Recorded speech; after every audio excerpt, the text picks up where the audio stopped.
विश्व 24 न्यूज हर पल आपके साथ।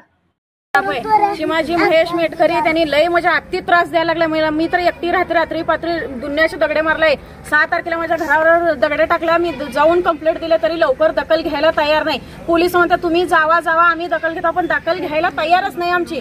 नंतरून कंप्लेंट घेतात आणि आम्ही आलोच म्हणते इथं कुणीच येत नाही। एवढं हे तलवार घेऊन फिरताय, हे फिरताय। आमच्या लेकरांना पण भीती आहे, आम्हाला पण भीती आहे। धाक बसवण्याचा प्रयत्न करताय, धाक बसवायचा, घराघरी वडावडी करताय। अक्षरशः माझी गेल्या वर्षीची कंप्लेंट 3-4 वर्ष झाल्याच्या मागे फिरायला लागले। जाबच घेण्यात आमच्या ठामपणे जाब जर घेतला तर आम्हाला आज ही वेळ आली नसती। आज आमच्या दिराला सुद्धा लागलेला आहे, चाकू घेऊन हे तलवार घेऊन फिरायला लागलाय धडताधडती आज।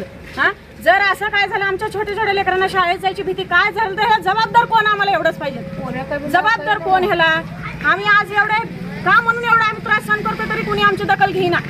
ह्याच्या पुढे आम्ही काय करायचं? न्याय पाहिजे बघा आम्हाला, न्याय पाहिजे, आम्हाला न्याय मिळवून द्या। आम्हाला धोका आहे, असं म्हणतात तिथं गेलं तर असं म्हणतात पैसे झोप झालोय आम्ही, रात्रीची पण झोप नाही। दगडे करून बी आमच्या मालकांचे घरातले पोरांचे नाव घेते, त्यांना धडाधड कंप्लेंट करून येते, ते कंप्लेंट त्याची घेतात, आम्ही गेल्यावर घेत नाही ते।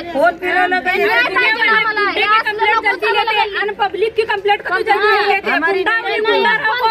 बरोबर येतात, आम्ही 10 चक्र घातले तर येत नाही ते।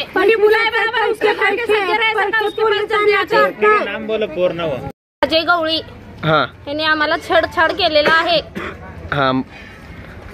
मग तुमचं काय अजून बोलणं? मी विजापूर नाका 2 नंबर झोपडपट्टीमध्ये राहते। वंदना अशोक धुळराव माझं नाव आहे। महेश मेटकरी जवळजवळ 3 वर्ष झाले आज, आणि आमच्याबद्दल पोलीस स्टेशनला गेले की आमच्या तक्रारी घेत नाहीत डिपार्टमेंट। काय म्हणतात पोलीस? ते पोलीस काय म्हणतात, आम्ही त्याला अटक करतो, आम्ही त्याला घेऊन जातो, असं म्हणून जवळजवळ 5 नोव्हेंबर 6 नोव्हेंबर आणि आज काल किती तारीख होती रे? 18 19 तारीख। आज 3 दिवस झाला आम्ही कुत्रा फिरल्यासारखा फिरायला लागले। आमची दखल पोलीस स्टेशन मध्ये कुणीही घेत नाही। तुमची फिर्याद घेतली नाही पोलीस? घेतच नाही फिर्याद। आता सुद्धा फिर्याद द्यायला गेल्यावर तुम्ही घरी जावा, आम्हाला जे काय करायचं ते आम्ही करतो, तुम्ही घाबरू नका आणि त्याला बिंदास्त तुम्ही खलास करा। आम्ही खलास करून मग तुम्ही डिपार्टमेंट काय कामाचे? हे पोलीस लोक असं म्हणतात। तुम्ही खलास करा, तुमच्या वर्दीला तुम्ही भीता, मग आम्ही गोरगरिबांनी कुठं जायचं? आम्हाला न्याय पाहिजे फक्त, आणि त्याला खलास करा, नाही तर त्याचा मुर्दा काढा। नेमकं ते महेश मेटकरीने काय केलं तुम्हाला?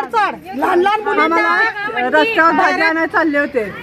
काय म्हणतो तो? त्याचं हे हात घालून हे वडाला आलंय म्हणून ढकलून देऊन शेना त्याला हे केले। पोलीस स्टेशनला गेले मी, पोलिसला म्हणलं तू कंप्लेंट भेट नाही म्हणलं, आज रविवार मोठं साहेब नाही म्हणलं, तर मी म्हटलं पाठवून द्या, तो कॅमेरा चेक केल्याशिवाय आम्ही कंप्लेंट घेणार नाही, आमची इज्जत गेल्यावर कंप्लेंट घेणार काही नाही। बरोबर। पोलीस इथं आलते का? आपल्या एरियात आले का भागात? लोक अजूनपर्यंत पोलीस आले? आम्हाला आले नाही, 2 पोलीस पाठवून दिले। आता येऊन बी घरी अर्धा तास झाले, अजून पोलीस लोक आले नाही तिथे चक्कर जावा म्हणून त्यांनी बिनधास्त पाठवून नाही। इज्जत नसल्यावर तुम्ही बघणार का पोलीस? तुम्ही सीसीटीव्ही बघणार, हे करणार ते करणार, एखाद्याला लुटल्यावर तुम्ही येणार का? तुम्ही संरक्षण कसं?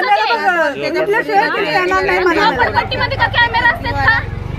आमची लेकरं शाळेला काय ह्याला त्याला जाणारी करणारी सगळी त्या नालायक चाकू घेऊन सगळी लेकरं घरातून बाहेर निघी नाही, ती शाळेला शाळेत जाई नाही सुद्धा लेकरं। स्टेशनला काय म्हणाले, विजापूर नाक्याच्या तुम्ही बिंदास्त जावा, जे काय करायचं ते कायद्याने आम्ही करतो, तुमच्या इथं कॅमेरे आहेत, त्यांनी स्वतःला जीवाला काय तर करून घेईल, आमचं नाव देईल मुलांचं तिथं म्हणून आम्ही सांगताना त्यांनी काय म्हणलं, तुम्ही बिंदास्त राहा, झोपडपट्टीत काय कॅमेरा नाहीये। त्यांनी म्हणले आम्हाला कॅमेऱ्यामध्ये कॅच करून आम्ही काय करायचं करतो, म्हणजे त्यांनी आमचा जीव घालवल्यानंतर येऊन कॅमेरा, आता झोपडपट्टी कॅमेरा असते।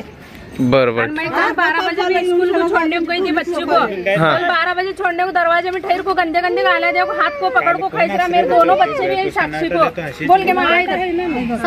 ते घ्या, लहान लहान मुलाला घ्या। काय रे वाटत तुमचं?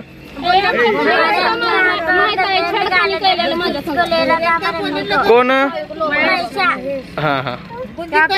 आमच्या मुलीला सुद्धा माहित आहे काय? माझ्या मम्मीला